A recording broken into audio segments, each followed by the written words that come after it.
جس درخت سے وہ چمٹا ہوا تھا اس کا رخ بھی اسی روشنی کی نقطے کی طرف تھا۔ یہ قدرتی بات ہے کہ جب ساحل قریب جاتا ہے تو سمندر کی بڑی بڑی موجوں کا رخ اپنے آپ اس ساحل کی طرف ہو جاتا ہے اور اسے اس طرف تیزی سے بہانے لگتی کر دیتی ہیں۔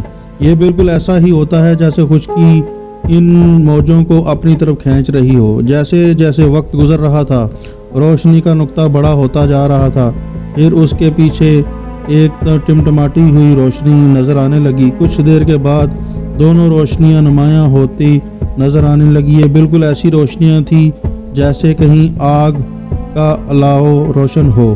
اب درخت خشکی کے اور بہت ہی قریب آ گیا تھا۔ یہ خشکی چھوٹی ہو کر الاؤ کی بجائے کسی مشعل کے شعلے کی طرح بن گئی تھی۔ یہ مشعلیں تھی جو خشکی پر کسی مقام پر تھی، پھر بھی درخت کو خشکی تک آتے آتے کافی وقت لگ گیا۔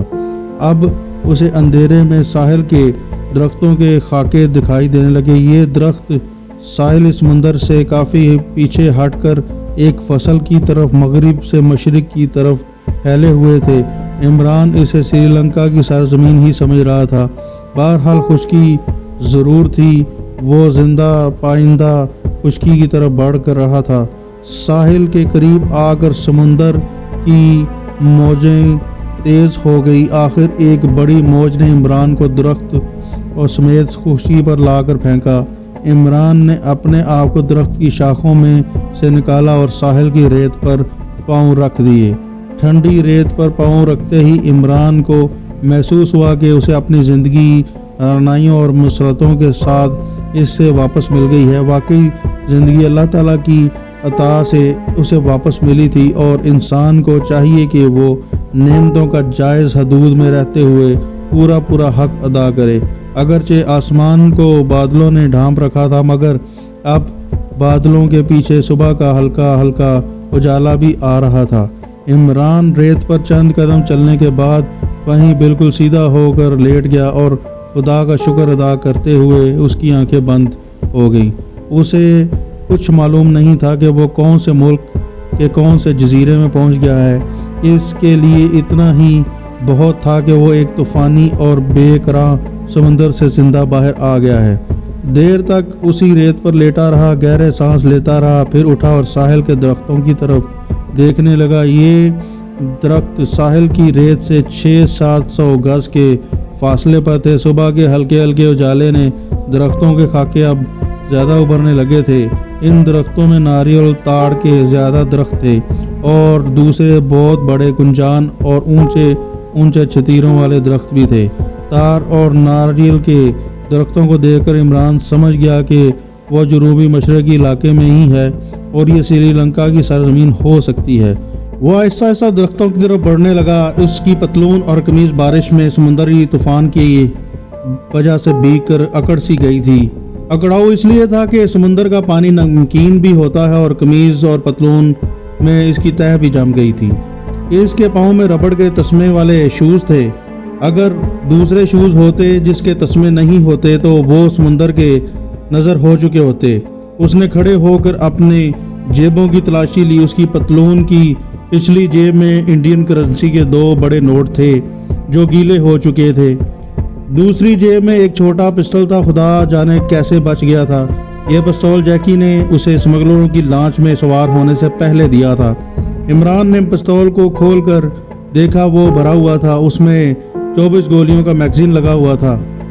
اس نے پستول اپنی پتلون کی بائیں پہلو والی جیب میں رکھ لیا تاکہ ضرورت کے وقت وہ اسے آسانی سے باہر نکال سکے۔ جب وہ جزیرے کے درختوں کے درمیان آیا تو پوپ ہٹ چکی تھی اور درختوں پر کہیں پرندے چہچہانا شروع ہو چکے تھے۔ ابھی تک عمران کو کوئی اندازہ نہیں تھا کہ وہ کس ملک کے کس جزیرے یا کس ساحل پر ہے۔ وہ اسے سری لنکا کی سرزمین ہی سمجھ رہا تھا۔ درختوں میں وہ دور تک چلتا گیا۔ ایک جگہ درخت پیچھے ہو گئے۔ اسے ایک الاؤ کی روشنی کو سمندر کی طرف آتے ہوئے دیکھا۔ اب وہ کہیں دکھائی نہیں دے رہی تھی۔ کسی آبادی کے بھی ابھی تک کوئی آثار نظر نہیں آ رہے تھے۔ جنگل میں ایک جگہ چھوٹی سی ندی بہہ رہی تھی۔ عمران نے جھک کر اس کا پانی چکھا۔ پانی میٹھا تھا۔ اس نے پانی پیا۔